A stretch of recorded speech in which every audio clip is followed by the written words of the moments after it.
Second, on social media, I saw myself being accused of being a Jew-hating anti-Semite. The criticism against you was, Piers, you know that the criticism against you wasn't because you have criticism against Israel. It was because how you spoke to Natasha, the tone and the demeanor. It wasn't the content of what you said. Which I make no apology for, by the way. How you spoke. She is a barrister for a group called Lawyers for Israel. She's not an impartial horse in the race. She's supposed to be an international barrister. If she can't take tough questions or being challenged or being interrupted by a journalist, she's in the wrong job. Right, Bاسم, your response to Jonathan to round off. Bاسم will now be allowed to speak without interruption to finish the debate. Bاسم. First of all, Piers, welcome to the behavior of narcissistic psychopath. They love bomb you, and then when you make a single criticism about them, they go all flip like bad shit on you. Welcome, Habibi.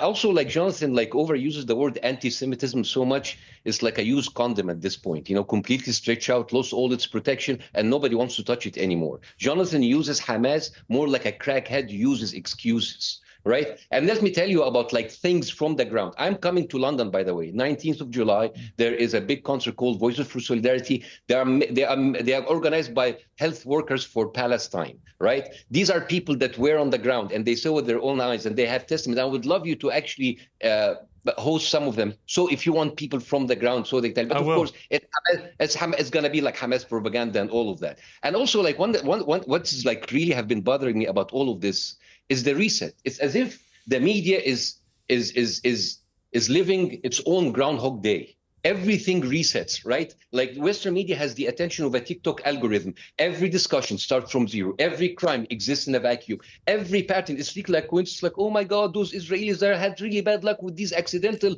hospital bombing. What the hell? 40 hospitals bombed, and we discuss 41 as it's a new development. Right? It's like covering a serial killer, new 20th victim without checking the 19 victims in the freezer. This is not covering the story. This is covering up the story. And here's the thing. Nobody believes you, Israel. Nobody believes you. Nobody likes you. No matter how much media covers for you, no matter how much politicians you buy to parrot your talking points, no matter how many fake influencer you hire to whitewash your face, no matter how many fake Indian-based accounts that tweets for you, no matter how many European models you bring in and you pay them so they can dance with the IDF uniform, right? That everybody can see you, everybody can smell your bullshit, right? You are like the neighbor who firebombs everybody's house and he's sad why he's not invited to a house party, right? You will win in the battlefield. You will get more land. Because America supports you. It's like supporting a rabid dog that shits on your lawns and eats your cats and bites everybody. And it's like, oh, you just like you have a bad day. You will win, maybe, on the battlefield. But everybody knows who you are. A bunch of heartless, psychopathic, demonic assholes. And that's, I don't have anything to say. Is that the end of the debate, Piers? That's the final statement of this If you want to have a final word very quickly, by all means.